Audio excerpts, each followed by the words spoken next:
وَيَعْبُدُونَ مِن دُونِ اللَّهِ مَا لَا يَضُرُّهُمْ وَلَا يَنفَعُهُمْ وَيَقُولُونَ هَؤُلَاءِ شُفَعَاؤُنَا عِندَ اللَّهِ قُل لَّتُنَبِّئُونَ اللَّهَ بِمَا لَا يَعْلَمُ فِي السَّمَاوَاتِ وَلَا فِي الْأَرْضِ سُبْحَانَهُ وَتَعَالَىٰ عَمَّا يُشْرِكُونَ۔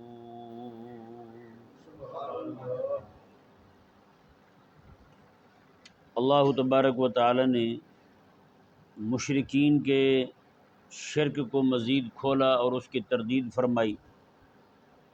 اللہ تبارک و تعالی نے ارشاد فرمایا وَيَعْبُدُونَ مِن دُونِ اللَّهِ مَا لَا يَضُرُّهُمْ وَلَا يَنفَعُهُمْ، فرمایا کہ وہ اللہ کو چھوڑ کر ان کی عبادت کرتے ہیں جو ان کو نہ نقصان دے سکتے ہیں اور نہ ہی نفع پہنچا سکتے ہیں۔ مشرکین جو ہیں وہ بتوں کی پوجا کرتے تھے اور ان کے متعلق یہ عقیدہ رکھتے تھے کہ یہ ہمیں نفع بھی پہنچاتے ہیں اور نقصان بھی پہنچاتے ہیں۔ عبادت ان کی کریں تو ہمیں نفع پہنچتا ہے، عبادت نہ کریں تو نقصان پہنچتا ہے، یہ ان کا عقیدہ اور نظریہ تھا۔ یہاں پر کچھ باتیں غور کرنے کی ہیں اور یاد رکھنے والی کچھ باتیں ہیں، وہ ذرا توجہ کے ساتھ سماعت فرمائیں گے تو انشاءاللہ آپ کے لیے سمجھنا اور میرے لیے سمجھانا آسان ہوگا۔ عبادت جو ہے کس کو کہتے ہیں؟ عبادت کا ویسے معنی جو ہے وہ اہل لغت نے جو کیا ہے وہ فرماتے ہیں کہ اقصی غایت تذلل، کسی کے سامنے انتہا درجے کی عاجزی اختیار کرنا، انتہا درجے کا اپنے آپ کو ذلیل سمجھنا، انتہائی ذلت اختیار کرنا، یہ عبادت کہلاتا ہے۔ یہ کیا کہلاتا ہے؟ عبادت کہلاتا ہے۔ اب جیسے آپ دیکھیں کوئی بندہ کہیں پہ پکڑا جائے، چور پکڑا جائے یا کوئی ایسا بندہ پکڑا جائے تو کئی علاقوں میں دیہاتوں میں ابھی بھی ہوتا ہے، کہتے ہیں اس کو ناک کے ساتھ لکیریں مارے جناب زمین پر، ہوتا نہیں ہوتا؟ یہ ناک کے ساتھ لکیریں کاٹے جی زمین پر، کیوں جی؟ یہ انتہا درجے کی ذلت ہے، اس کو ذلت کا ایک نشان سمجھا جاتا ہے کہ جناب اس کو ناک رگڑوایا نہیں زمین پر۔ تو اب سجدہ جو ہے، سجدے میں کیا ہوتا ہے؟ سجدے میں بھی ناک رگڑا جاتا ہے زمین پر، اللہ تبارک و تعالیٰ کی بارگاہ میں ناک اور ماتھا دونوں رگڑے جاتے ہیں، اللہ تعالیٰ کی بارگاہ میں رکھے جاتے ہیں، زمین پر رکھے جاتے ہیں، ہے یہ نہیں؟ تو یہ انتہا درجے کی عاجزی، اقصی غایت تذلل، اپنے آپ کو انتہا درجے کا یہ سمجھنا کہ میں تو انتہائی گرا ہوا ہوں، اونچی کوئی ذات ہے تو میرے اللہ تبارک و تعالیٰ کی ہے۔ ہاں جی، ناک رگڑ دیا میں نے اللہ تبارک و تعالیٰ کی بارگاہ میں۔ ہاں جی، تو عبادت کا جو معنی علماء نے بیان کیا ہے وہ یہی ہے، اقصی غایت التذلل۔ اب دیکھیں جو علامات ہیں عبادت کی مختلف علامتیں ہیں نا، جیسے مثال کے طور پر آپ ہاتھ اوپر کر رہے ہیں، اس طرح کانوں کو لگا رہے ہیں، تو ہر بندہ یہی سمجھے گا بھائی عبادت کر رہا ہے یا نہیں؟ نماز پڑھنے لگا ہے۔ آپ ہاتھ باندھ کے کھڑے ہیں تو ہر بندہ یہی سمجھے گا کہ نماز پڑھ رہا ہے۔ آپ رکوع میں چلے گئے، سجدے میں چلے گئے، ہر بندہ یہی جانے گا کہ نماز پڑھ رہا ہے بھائی۔ تو یہ عبادت کی علامات ہیں۔ عبادت کی کیا ہیں؟ علامات ہیں، عبادت کی نشانیاں یہ۔ اور عبادت کی سب سے آخری درجہ جو ہے وہ سجدہ ہے۔ وہ کیا ہے؟ سجدہ ہے۔ اب ہم نے فرق کیسے کرنا ہے کہ یہ عبادت ہے یا نہیں؟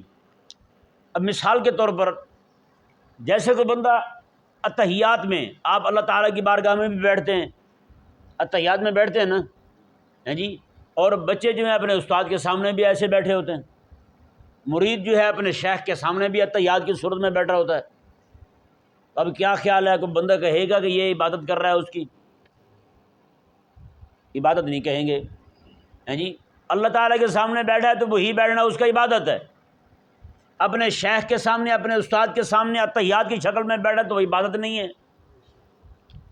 عبادت کیوں نہیں ہے؟ یہاں پہ تعظیم کہلائے گا، وہاں عبادت کہلائے گا۔ کیوں؟ فرق کس چیز سے ظاہر ہوگا؟ فرق یہ ظاہر ہوگا، اس بات سے ظاہر ہوگا کہ جس کے سامنے اس طرح کی تم عاجزی اختیار کر رہے ہو، آیا کہ اسے سمجھتے کیا ہو۔ الہ تو نہیں سمجھتے اسے، اگر الہ نہیں سمجھتے تو پھر شرک نہیں ہے۔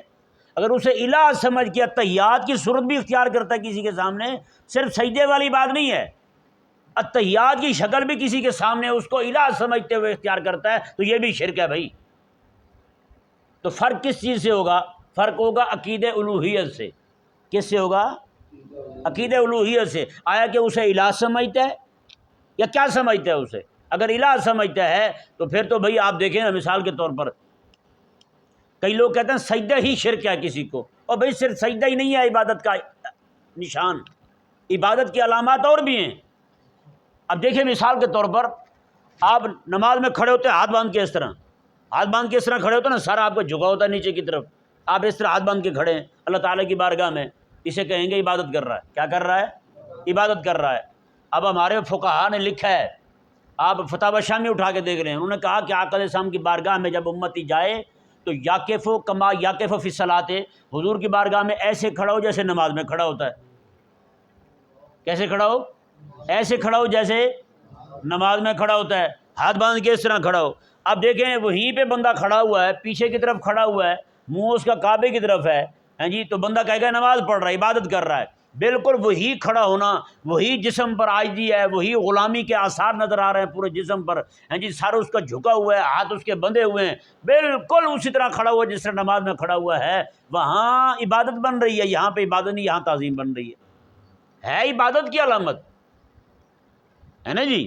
اسی طرح ایک بندہ جو ہے نا، جب یہ بڑے معاملات چلتے تھے مناظروں کے، اس طرح کے ایک بندے کے ساتھ اس طرح بات ہو گئی، وہ کہنے لگا جی سجدہ جو ہے نا یہ کسی کو کر دینا یہ شرک ہوتا ہے۔ میں نے کہا یار ہر بار سجدہ شرک نہیں ہوتا، کیونکہ فرق ہوگا عقیدہ الوہیت سے، آئے کہ تم اسے الہ سمجھ رہے ہو یا نہیں سمجھ رہے ہو۔ اگر الہ سمجھ رہے ہو تو پھر شرک ہے، اگر الہ نہیں سمجھتے کسی کو، کوئی سجدہ بھی کر رہا ہے تو شرک نہیں ہے۔ پھر بھی ہر سجدہ شرک تھوڑی ہوتا ہے، کیونکہ شرک تو کسی بھی امت میں جائز نہیں رہا، نہیں سمجھے؟ شرک کسی بھی امت میں جائز ہے، شرک کسی بھی امت میں حلال نہیں رہا، جبکہ سجدہ وہ تو پچھلی امتوں میں حلال رہا ہے۔ اللہ تبارک و تعالیٰ نے قرآن میں فرمایا فَسَجَدَ الْمَلَائِکَةُ كُلُّهُمْ أَجْمَعُونَ، سارے فرشتوں نے آدم علیہ السلام کو سجدہ کیا۔ وہ سجدہ کون سا تھا؟ سجدہ تعظیم کا تھا، کیونکہ پہلی قوموں میں جیسے ہمارے ہاں السلام علیکم کہتے ہیں نا، پہلی قوموں میں بطور سلام کے سجدہ ہوتا تھا، یعنی سجدہ بھی ہوتا تھا، سلام بھی کرتے تھے، سجدہ بھی ہوتا تھا۔ بتائیں تو پھر کیا خیال ہے؟ اب جو سجدہ کرتے تھے وہ سارے ایمان سے گئے؟ سجدہ جو ہے اگر وہ اس کو آپ شرک ہی کہیں گے سجدے کو، تو پھر بتائیں حضرت سیدنا یوسف علیہ السلام کے بارے میں قرآن میں کیا ہے کہ ان کے بھائیوں نے وَخَرُّوا لَهُ سُجَّدًا، ان کے سارے بھائیوں نے ان کو سجدہ کیا، یہ قرآن کہہ رہا ہے، سجدے میں گر گئے سارے یوسف علیہ السلام کو دیکھتے ہی، تو کیا کہیں گے پھر؟ اور باقی بھی جو شرائع مبارکہ میں پچھلی شریعتوں میں حلال رہا ہے سجدہ بطور سلام کے، چھوٹے اپنے بڑوں کو سجدہ کرتے تھے۔ ایک الگ بات ہے کہ ہماری شریعت مبارکہ میں اللہ تبارک و تعالی نے اسے بھی حرام قرار دے دیا ہے۔ تعظیم کی نیت سے بھی کسی کو سجدہ کرنا حرام ہے بھائی۔ ہاں کسی کو آج کوئی جاہل بندہ جا کے دربار کو سجدہ کر دیتا ہے تو اس کو مشرک نہیں کہیں گے، جب تک اس سے پوچھ نہ لیں ہاں بھی جس کو سجدہ کر رہے ہیں آپ اسے سمجھتے کیا ہیں؟ خدا سمجھتے ہیں، عقیدہ الوہیت رکھتے ہیں اس کے لیے، یا اس کو بندہ ہی سمجھتے ہیں اپنے جیسا، یا ولی سمجھتے ہیں اس کو؟ آپ نے ادب کی خاطر سجدہ کیا یا اسے خدا سمجھتے وہ سجدہ کیا ہے؟ بھائی یہ فرق نہیں کریں گے تو پھر بچیں گے نہیں آپ کہیں بھی، آپ تو ہر ایک کو پھر مشرک کہتے پھریں گے۔ پھر سجدہ جو ہے صرف وہی عبادت کی علامت نہیں ہے، پھر تو قیام بھی عبادت کی علامت ہے نا جی۔ ایک بندہ جو ہے اسی طرح، اس کی میں بات سنانے لگا تھا آپ کو، ایک بندے کے ساتھ مناظرہ پڑ گیا ہمارا، تو وہ یہی کہنے لگا، رٹ لگانے لگا اسی بات کی، وہ دیکھیں جی وہ سجدہ تو جو ہے وہ شرک ہوتا ہے کسی کو کرنا۔ میں اسے یہ سمجھا رہا تھا جاہل لوگ جا کے جو ماتھا ٹیکتے ہیں اس بات پر ان کو مشرک نہ کہیں، آپ گناہ گار ضرور کہہ لیں، ان کو فاسق فاجر آپ کہہ لیں، یعنی کیونکہ حرام کام کے ارتکاب کر رہے ہیں، آپ یہ کہہ سکتے ہیں ان کو گناہ گار کہہ سکتے ہیں، لیکن شرک نہیں کہہ سکتے آپ، کیونکہ شرک جو ہے اگر سجدہ کرنا شرک ہوتا تو شرک تو پھر کسی بھی امت میں جائز نہیں رہا، جبکہ پچھلی امتوں میں سجدہ جائز رہا ہے، تو پھر سجدے کو آپ شرک کیسے کہہ سکتے ہیں؟ شرک سجدہ کرنا شرک نہیں ہے جب تک کہ اسے معبود نہ سمجھا جائے، جب تک کہ اسے الہ نہ سمجھا جائے۔ جیسے مشرکین ہیں وہ بتوں کو سجدہ کرتے ہیں، خدا سمجھ کے سجدہ کرتے ہیں، ان کو معبود سمجھ کے سجدہ کرتے ہیں، عقیدہ الوہیت رکھتے ہیں ان کے لیے، پھر سجدہ کرتے ہیں، وہ مشرک ہے، وہ مسلمان جاہل ہے، کوئی احمق ہے، نامراد ایسا شخص ہے کوئی، وہ جا کے عبادت کے لیے نہیں صرف تعظیم کے لیے ماتھا ٹیک دیتا ہے، اس کو مشرک نہیں کہیں گے، فاسق فاجر ضرور کہیں گے۔ اسی طرح میری اس سے یہ بات چل رہی تھی، میں نے کہا بھائی یہ عبادت کی علامت جو ہے نا سجدہ، ہاں یہ ضرور ہے کہ یہ انتہا درجی کی اس میں عاجزی پائی جاتی ہے، لیکن صرف سجدہ ہی شرک ہے؟ کہنے لگا ہاں، کیونکہ یہ عبادت کی علامت ہے۔ تو میں نے کہا کہ ہاتھ باندھ کے کھڑے ہونا، کہتے وہ بھی عبادت کی علامت ہے، ہاتھ باندھ کے بھی کھڑے نہیں ہو سکتے۔ میں نے کہا ہاتھ چھوڑ کے کھڑے ہو سکتے ہیں؟ کہتا ہاں ہاتھ چھوڑ کے کھڑے ہو سکتے ہیں کسی کے سامنے بھی۔ میں نے کہا ہاتھ چھوڑ کے آپ جب رکوع سے کھڑے ہوتے ہیں تو ہاتھ چھوڑ کے کھڑے ہوتے ہیں، باندھ کے کھڑے ہوتے ہیں؟ کہنے لگے ہاتھ چھوڑ کے کھڑے ہوتے ہیں۔ میں نے کہا پھر تو ہاتھ چھوڑ کے کھڑے ہونا بھی یہ بھی عبادت کی علامت ہے۔ آپ کسی کے سامنے نہ ہاتھ باندھ کے کھڑے ہو سکتے ہیں نہ ہاتھ چھوڑ کے کھڑے ہو سکتے ہیں، کیونکہ ہاتھ باندھ کے کھڑے ہوں گے تو یہ قیام ہے، اگر ہاتھ چھوڑ کے کھڑے ہوں گے تو یہ قوم ہے، یہ قوم بھی اللہ تبارک و تعالیٰ کے لیے ہے بھائی۔ پھر آ جائیں آپ جلسے پہ، قعدے میں جب قعدہ کرتے ہیں، جب بیٹھتے ہیں ہم عطیات پڑھ رہے ہوتے ہیں، ہاتھ کھول کے بیٹھ جائیں نا، ہاتھ باندھ کے بیٹھیں تو نفل کی صورت ہے، یہ بھی عبادت کی علامت ہے۔ تو میں نے کہا پھر کہنے لگا ہاتھ کھول کے بیٹھیں گے، میں نے کہا یہ تو پھر عطیات کی صورت ہے۔ کہتے چل کسی کے سامنے بیٹھیں گے چوکڑی مار کے بیٹھ جائیں گے، میں نے کہا بیمار بندہ چوکڑی مار کے نماز پڑھتا ہے، وہ بھی عبادت کی علامت ہے۔ پھر کہنے لگا بیٹھنے بھی دو گے کسی طرح کے ہیں؟ ایک دم سے جناب غصہ چڑھ گیا اسے، بی پی اس کے شوٹ کر کے، وہ جیسے جیسے میں کہہ رہا تھا ویسے ویسے حالت بدل رہا تھا اپنی۔ میں نے کہا یہ بھی آپ عطیات کی صورت میں میرے سامنے بیٹھے ہوں، یہ بھی عبادت کی صورت ہے بھائی، آپ مجھے الہ سمجھتے ہیں؟ استغفر اللہ، استغفر، فوراً چوکڑی ماری اس نے، پالتی مار لی۔ میں نے کہا یہ بھی بیمار بندہ بیٹھتا ہے بھائی اس طرح؟ تو کہنے لگا پھر آپ کی طرف ٹانگیں لمبی کر لوں؟ میں نے کہا یہ ٹانگیں لمبی بھی بیمار لوگ کرتے ہیں جن کے گھٹنے کام نہیں کرتے، ٹانگیں لمبی کر کے نماز پڑھتے ہیں۔ ایک دم سے کہنے لگا آپ جو ہے نا شارٹ ہیں آپ۔ میں نے کہا آپ کے اوپر والی بلڈنگ ہی خالی ہے، میری تو چلو ویسے شارٹ ہے، آپ کی بلڈنگ ہی خالی ہے اوپر والی، پوری عمارت خالی پڑی ہوئی نامراد۔ ہاں جی، اب وہ ایک دم سے وہ یہ سمجھتے ہیں کہ سارے احمق ہے بھائی، ان کو کوئی پتہ نہیں چلتا۔ جب اس کی گرفت کی اسی بات پر بھائی، تو سجدہ کرنا جو وہ شرک تھوڑی کہلاتا ہے۔ سجدہ کرنا جو ہے اگر شرک ہوتا، تعظیمی سجدہ بھی، تو پھر کسی بھی شریعت میں جائز نہ ہوتا۔ سمجھ آ رہا مسئلہ؟ نہیں آ رہا؟ اب یہاں پہ میں آپ کو ایک اور بات سمجھانا چاہتا ہوں، اگر آپ غور کے ساتھ سنیں گے تو آپ کو سمجھ آ جائے گی۔ جی یہ بات آپ پلے باندھ لیں، تو بندہ کسی کو سجدہ کر رہا ہے اللہ کے علاوہ، اس کو خدا سمجھ کے، معبود سمجھ کے، اس کے لیے الوہیت کا عقیدہ رکھتے ہوئے، وہ بندہ پکا مشرک ہے، ہمارا اس کے ساتھ تعلق نہیں۔ ہاں کوئی جاہل ہے، ہم اگر کسی دربار کو سجدہ کر رہا ہے، کسی پیر کو سجدہ کر رہا ہے، جی اس کو اس کی تعظیم کے لیے کر رہا ہے، اس کو کافر نہیں کہیں گے، مشرک نہیں کہیں گے، ہاں اس کو حرام کار ضرور کہیں گے، حرام کا مرتکب ہے یہ ضرور کہیں گے۔ جس طرح کئی سارے جاہل اور لوگ جو ہیں خبیث پیر جو ہیں جاہل، انہوں نے درباروں کا طواف شروع کروا دیا ہے۔ یہ طواف کرنا یہ حرام ہے، اللہ تبارک و تعالیٰ کے گھر کے علاوہ کہیں اور طواف کرنا کیا ہے؟ حرام ہے، نہیں کر سکتے آپ طواف، یہ خاص ہے، خاص اللہ تبارک و تعالیٰ کے گھر کے ساتھ، بس ختم۔ جب آقا علیہ السلام کے مزار اقدس کا طواف نہیں ہے یار، تو آقا علیہ السلام کے مزار اقدس سے کس کا مزار بڑا ہو سکتا ہے؟ کسی کا بھی بڑا نہیں ہے۔ جب وہاں حلال نہیں ہے تو کہیں اور حلال کیسے ہو سکتا ہے؟ یہ طواف جو ہے صرف اللہ تبارک و تعالیٰ کے گھر کا ہے، بس اس کے علاوہ کہیں نہیں ہے۔ اچھا جی، اب دوسری بات سمجھنے کی ہے وہ یہ ہے کہ کچھ لوگ جو ہیں وہ اس سے فرق یوں کرتے ہیں، جیسے مثال کے طور پر میں پہلے تھوڑی سی تمہید باندھ لوں، پھر آپ اس بات کی طرف آتا ہوں تاکہ آپ کے لیے سمجھنا آسان ہو جائے۔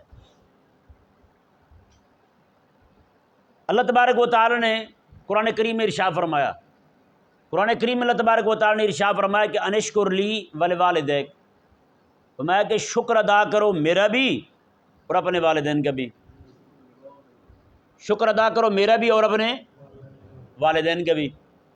حقیقی طور پر دنیا میں لانے والا اللہ ہے۔ کون ہے؟ اللہ ہے، لیکن واسطہ فی الاحسان ماں باپ ہیں جی۔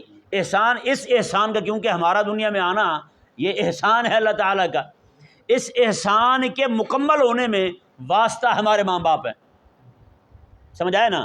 اس لیے اللہ تبارک و تعالیٰ نے فرمایا کہ میرا بھی شکر ادا کرو، اور جو احسان تم تک پہنچا ہے اس کا جو واسطہ بنے ہیں، درمیان میں وسیلہ بنے ہیں، ان کا بھی شکر ادا کرو۔ اب شکر میں کیا کیا آتا ہے؟ شکر میں تعظیم بھی آتی ہے، شکر میں ادب بھی آتا ہے، اور بھی چیزیں ساری آتی ہیں، شکر میں آتی ہیں ساری۔ اب بتائیں بندہ شکر اللہ کا بھی کر رہا ہے، شکر ماں باپ کا بھی کر رہا ہے، شرک ہوا؟ نہیں ہوا۔ اللہ تعالیٰ کا شکر ادا کر رہا ہے اس کو الہ سمجھتے ہوئے، ماں باپ کا شکر ادا کر رہا ہے اللہ تبارک و تعالیٰ کا احسان جو مجھ تک پہنچا ہے وہ ان کے واسطے سے پہنچا ہے، وہ ان کے واسطے سے پہنچا ہے۔ یہ ماں باپ جو ہیں یہ بن گئے واسطہ فی الاحسان، احسان کے پہنچنے کا واسطہ۔ یعنی اگر اللہ تبارک و تعالیٰ یہ احسان نہ فرمائے تو ماں باپ کیا کر سکتے ہیں؟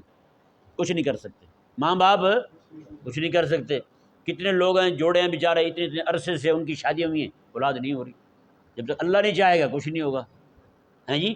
ماں باپ واسطہ فی الاحسان ضرور ہیں، لیکن ان کو آپ یہ نہیں کہہ سکتے کہ یہ حقیقت کے اندر یہی ہمیں جنم دینے والے ہیں جی۔ پیدا کرنے والا کون ہے؟ ہاں جنم دینے والے یہ ہیں، پیدا کرنے والا کون ہے؟ اللہ ہے۔ اگر ان کو آپ پیدا کرنے والا کہیں گے، ان کو آپ خالق اور مالک کہیں گے تو پھر ظاہری بات ہے آپ مومن نہیں رہیں گے۔ اسی طرح کر کے علم کا حصول جو ہے، علم بندے کو آ رہا ہے، یہ کس کے ذریعے آتا ہے؟ استاد کے ذریعے آتا ہے۔ کس کے ذریعے آتا ہے؟ استاد کے ذریعے علم آتا ہے۔ اب علم جو ہے دینے والا حقیقی کون ہے؟ اللہ تعالیٰ ہے، لیکن درمیان میں واسطہ کون ہے؟ استاد ہے، درمیان میں واسطہ استاد ہے۔ جہاں پہ شکر اللہ کا ادا کرنا ہے وہاں پہ شکر استاد کا بھی کرنا ہے، تو شرک نہیں رہا۔ حقیقی عطا فرمانے والا اللہ تبارک و تعالیٰ، درمیان میں یہ استاد کیا ہے؟ واسطہ ہے۔ کیا بن گیا؟ واسطہ بن گیا۔ اب واسطے کا بھی ادب ضروری ہے۔ اب درمیان میں کوئی واسطے کا ادب کر رہا ہے تو اس کو شرک نہیں کہیں گے۔ کیوں؟ کہ وہ حقیقی دینے والا اللہ کو سمجھ رہا ہے، درمیان میں اس کو واسطہ سمجھ رہا ہے، لہذا شرک نہیں ہوا۔ سمجھ آ رہا؟ مسئلہ نہیں آ رہا؟ اسی طرح کر کے ایک ایک چیز کو آپ دیکھتے جائیں تو بات آپ کے سامنے کھلتی چلی جائے گی کہ شرک کہاں بنتا ہے کہاں نہیں بنتا۔ ہاں آپ ان استاد کو کوئی بندہ الہ سمجھ کے اس کا شکر ادا کر رہا ہے پھر پکا مشرک ہے، ماں باپ کو الہ سمجھ کے ان کو خالق سمجھ کے جناب ان کا شکر ادا کر رہے تو پھر پکا مشرک ہے۔ اب تعریف آپ اللہ کی بھی کرتے ہیں اور چیزوں کی بھی کرتے ہیں، تعریف اللہ تعالیٰ کی بھی کرتے ہیں، الحمدللہ رب العالمین، ساری تعریف اللہ تبارک و تعالیٰ کے لیے ہیں، اور آپ اپنے استاد کی، اپنے شیخ کی، اپنے والدین کی بھی تعریف کرتے ہیں جی۔ تو کیا یہ شرک ہو گیا؟ یہ شرک نہیں ہے، یہ شرک نہیں ہے۔ شرک بنے گا تب اب جب آپ ان کو الہ سمجھ کے ان کے لیے عقیدہ الوہیت رکھتے ہوئے آپ ان کی تعریف کریں گے۔ سمجھ آ رہا ہے؟ مسئلہ نہیں آ رہا؟ دو تین دوستوں کو نیند آ رہی ہے اور بڑی زور سے آ رہی ہے، کسی کو نیند آ رہی ہو تو بندہ آقا علیہ السلام کا فرمان ہے تو اس کو چاہیے کہ وہ جگہ بدل لے، ہیں جی، یا حید بدل لے، حید بدلنے سے بھی نیند اڑ جاتی ہے۔ میرے دائیں طرف کئی بزرگ بیٹھے ہوئے ہیں، نیند کا زور سے غلبہ ہے ان پر، اس طرح جو ہے نا کوئی بندہ اس طرح سو رہا ہو تو بولنے والے پر بھی اثر پڑتا ہے نا۔ جیسے وہ استاد نے سبق پڑھایا ہے بچے کو کہ توئے زوئے، پہلے توئے زوئے پڑھتے تھے نا، تو آزوا نہیں پڑھتے تھے، یاد ہوگا، بے تے سے پڑھتے تھے پہلے جب ہم پڑھتے تھے۔ استاد نے پڑھایا بچے کو توئے زوئے، تو بچہ توئے زوئے پڑھتا پڑھتا ہے اوئے ہوئے پڑھنے لگ گیا، بگڑ گیا نا، اوئے ہوئے ویسے سے ساتھ دوسرا بیٹا تھا وہ بھی اوئے ہوئے پڑھنے لگا، آخر میں استاد بچا، اس نے کہا یار سارے اوئے ہوئے پڑھ رہے ہیں، چل میں بھی اوئے ہوئے پڑھوں، وہ بھی ادھر ہی لگ گیا۔ ہاں تو اس طرح وہ ایک بندہ سو رہا تھا ساتھ دوسرا سو رہا تھا، پھر اس طرح نیند بڑھتی بڑھتی آخر میں بھی سو جاتا ہے۔ تو اس طرح نہیں کرنا چاہیے، نیند آ رہی ہو جاتا ہے مسئلہ ایسا تو حید بدل لے بندہ، جس طرح بیٹھا ہوا ہے پالتی مار کے بیٹھا ہوا تو تھوڑا سا گھٹنا اٹھا لے اوپر، نیند دائیں بائیں ہو جائے گی۔ اللہ تبارک و تعالی خاص طور پہ ہمیں نیند سے بچائے پڑھتے ہوئے، ہیں جی، کیونکہ نیند کی جب غلبہ ہوا نا بندے پر تو سنتے ہوئے کوئی باتیں غلط سمجھ آ سکتی ہیں، ٹھیک ہے نا۔ اور انتہائی اہم گفتگو آپ کے سامنے کر رہا ہوں، اس لیے اللہ تبارک و تعالی ہمیں جاگنے کے وقت جاگنے کی توفیق عطا فرمائے۔ اچھا جی، اب مسئلہ دیکھیں فوق الاسباب و تحت الاسباب کا۔ کچھ لوگ جو ہیں، جس طرح میں نے آپ کو واسطہ فی الاحسان کی مثال دی ہے، یہ سمجھانے کے لیے بہت ساری چیزیں ہیں واسطہ فعل احسان کی، یعنی بہت ساری مثالیں، سینکڑوں نہیں ہزاروں مثالیں دی جا سکتی ہیں آپ کے سامنے، لیکن چونکہ آپ کو پتہ ہے کہ وقت بہت کم ہوتا ہے ہمارے پاس، تو اس لیے اب دوسری بات جو میں آپ کے سامنے رکھتا ہوں وہ فوق الاسباب و تحت الاسباب کی ہے۔ ہمارے ہاں لوگ جو ہیں وہ کچھ فرق کے لوگ جو ہیں وہ کہتے ہیں کہ فرق ہوگا فوق الاسباب و تحت الاسباب سے، کہ آپ اسے الہ سمجھ رہے ہیں یا نہیں سمجھ رہے۔ فوق الاسباب کا عقیدہ آپ رکھتے ہیں اس کے لیے تو آپ مشرک ہیں، تحت الاسباب کا عقیدہ رکھتے ہیں تو پھر آپ مشرک نہیں ہیں۔ آپ سب سے پہلے فوق الاسباب و تحت الاسباب سمجھیں، ما فوق الاسباب و ما تحت الاسباب وہ کیا ہے، اس کے بعد پھر بات سمجھنا آسان ہوگا۔ تحت الاسباب کیا ہے پہلے یہ سمجھیں۔ تحت الاسباب یہ ہے، جیسے مثال کے طور پر کسی بندے کو اولاد چاہیے تو وہ کیا کرے گا؟ شادی کرے گا نا، نکاح کرے گا، نکاح ہوگا تو پھر کیا ہوگا؟ آگے اللہ تبارک و تعالیٰ بھی کرم فرمائے گا، بچے ہو جائیں گے۔ جیسے کوئی ایسے ہی بندہ دعا مانگتے رہے روز، یا اللہ مجھے اولاد دے دے، مجھے اولاد دے دے، تو پھر شادی کیے بغیر ہی اولاد ہو جائے گی اس کی، کیونکہ اسباب اختیار نہیں کیے اس نے۔ جی اسباب اختیار کرنے کا حکم ہے۔ حضرت سیدنا عمر رضی اللہ تعالیٰ عنہ ارشاد فرماتے تھے، آپ فرماتے جب میں کسی نوجوان کو دیکھتا ہوں نا کہ وہ اس کی بیوی نہیں ہے، شادی نہیں کی ہوئی اس نے، بیوی نہیں ہے اس کی، تو آپ فرماتے ہیں میرے رونگٹے کھڑے ہو جاتے ہیں۔ نوجوان ہو کے ایسے کیسے گھوم رہا ہے یہ بغیر بیوی کی، یعنی بغیر شادی کی کیسے گھوم رہا ہے؟ سمجھ آ رہا مسئلہ نہیں آ رہا؟ یعنی کہ ہمارے بزرگ جو ہیں وہ اس طرح کے حساس طبیعت کے تھے، یعنی کوئی بھی نوجوان جو ہے اس کو ایسے نہیں رہنا چاہیے کہ شیطان جو ہے وہ کسی وقت بھی اسے گمراہ کر سکتا ہے، کسی وقت بھی اسے برگلا سکتا ہے۔ اس لیے تو اب اسباب، ایک پٹھان جو ہے نا، پٹھان، کئی لوگوں کو دعا کرنے کے بھی اپنے طریقے ہوتے ہیں، ہے یا نہیں؟ ایک پٹھان جو ہے نا اس نے برقع خریدا، برقع اس طرح، وہ ٹوپی والے برقع ہوتے ہیں، اس طرح پکڑ کے کھڑا ہوا تھا، اللہ تعالیٰ کی بارگاہ میں عرض کر رہا تھا، یا اللہ یہ میں نے خرید لیا ہے، اس کے اندر آنے والی تو عطا فرما دے۔ نہیں، یہ میں نے خرید لی ہے، آگے تو میرے لیے آسانیاں پیدا فرما دے۔ تو بہرحال اولاد کے حصول کے لیے کیا کرے گا؟ بھائی نکاح کرے گا، اولاد پیدا ہو جائے گی اللہ تعالیٰ کے فضل سے۔ اب اس کو کہتے ہیں تحت الاسباب۔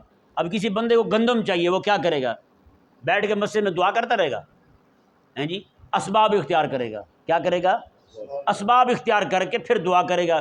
جی ہل چلائے گا، پہلے زمین لے گا، جی اپنی ہوگی تو اپنی زمین بنائے گا، ہل چلائے گا، پانی لگائے گا، سارا کچھ کرنے کے بعد اس میں بیج پھینک دے گا، بیج پھینکنے کے بعد پھر انتظار کرے گا، پھر جناب اس میں اپنے کئی بسولہ پکڑے گا، پھر دیکھے گا کوئی جناب گند خرابہ تو نہیں ہو گیا، اس کو صاف کرے گا، کرتے کرتے چلتے چلاتے پھر کام اس کا یہاں تک پہنچے گا، پھر کٹائی کرے گا، پھر تھریشر آئے گی، پھر گندم آ جائے گی گھر میں۔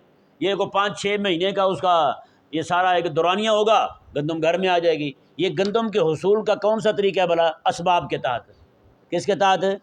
اسباب کے تحت۔ یہ طریقہ وہ طریقہ ہے، مومن اپنائے گا تو بھی گندم آئے گی، مشرک اپنائے گا تو بھی آئے گی، یہودی نصرانی اپنائے گا تو بھی گندم آئے گی۔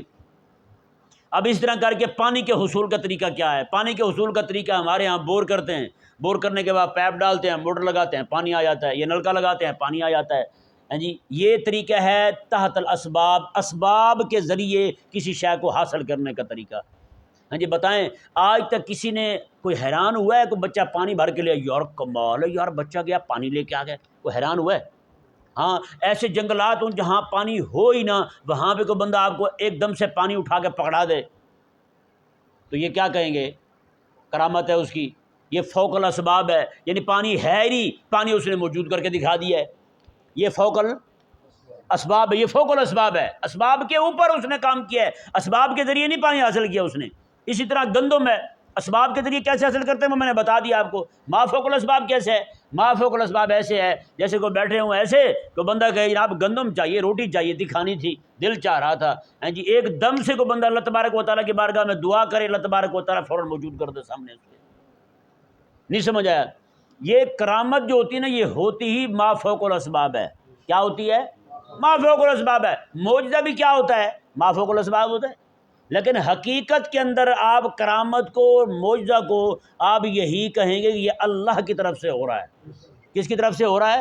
اللہ کی طرف سے ہو رہا ہے۔ ہاں احسان، واسطہ فی الاحسان جو ہیں وہ اللہ تبارک و تعالیٰ کے نیک بندے ہیں، وہ چاہے اولیاء اللہ ہوں یا پھر انبیاء کرام علیہ الصلوۃ والسلام ہوں، جیسے قرآن کریم میں اللہ تبارک و تعالیٰ نے حضرت آصف بن برقیہ کا واقعہ بیان کیا ہے جی.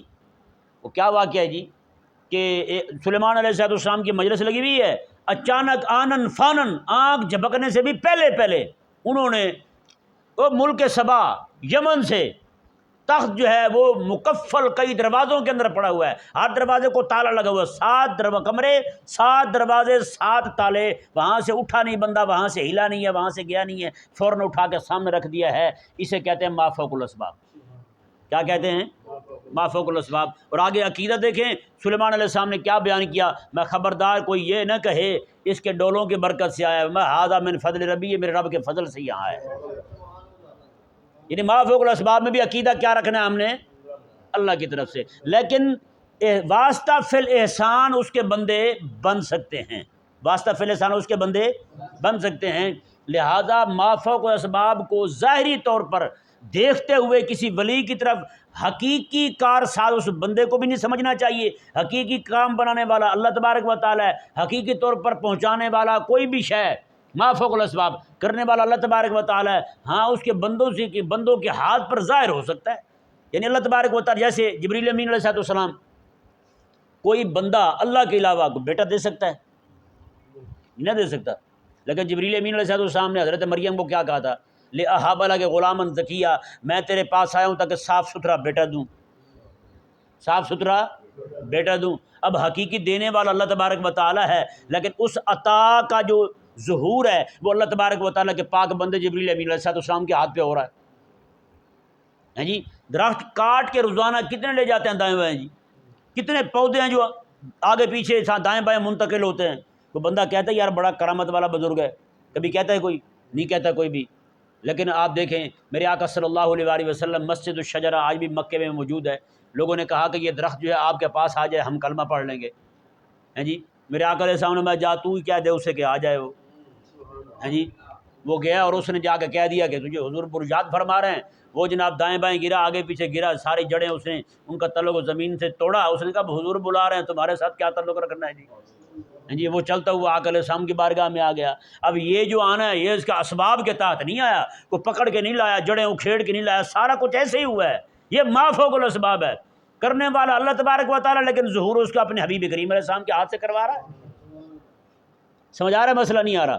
تو یہ ساری بات جو ہے یہ اس لیے میں نے کی کیونکہ کچھ لوگ جو ہیں ان کا نظریہ یہ ہے کہ ما فوق الاسباب کسی کے ہاتھ پہ ظاہر ہی نہیں ہو سکتا، کچھ تحت الاسباب سارا ہو سکتا ہے. بھئی ما فوق الاسباب ما تحت الاسباب جو ہے اس میں بڑی لمبی چوڑی تفصیل ہے جو میں نے آپ کے سامنے عرض کر دی ہے کہ ما تحت الاسباب تو کسی کے ہاتھ سے بھی ہو جاتا ہے. کوئی بھی بندہ پانی نکالنا چاہے، ہندو مشرک یہودی بور کرے گا، پانی باہر آ جائے گا، اس میں کوئی بڑی بات ہے نہیں. اگر تم یہ کہو گے اولیاء اللہ کے ہاتھ سے بھی یہی ہوتا ہے تو پھر تو ہندوؤں کے ہاتھ سے بھی ہو رہا ہے. بھائی وہ بھی پانی نکال رہے ہیں، وہ بھی 6 مہینے کے بعد گندم نکال لیتے ہیں، وہ بھی 6 مہینے کے بعد ہندوانے اور تربوز نکالتے ہیں زمین سے. نہیں نکالتے، ان کے کھیت میں بھی نکل آتی ہیں ساری چیزیں. تو پھر کیا ان کو بھی آپ اولیاء اللہ کہیں گے؟ نہیں بھائی. تو یہ ما فوق الاسباب ما تحت الاسباب کی تقسیم کرتے ہوئے اس کو الہ ہونے کا معیار قرار دینا یہ بات درست نہیں ہے. یہ بات یہاں تک رکھتے ہیں، کل انشاءاللہ عز و جل مزید اس پہ گفتگو کریں گے. اللہ تبارک و تعالی سمجھنے کی توفیق عطا فرمائے.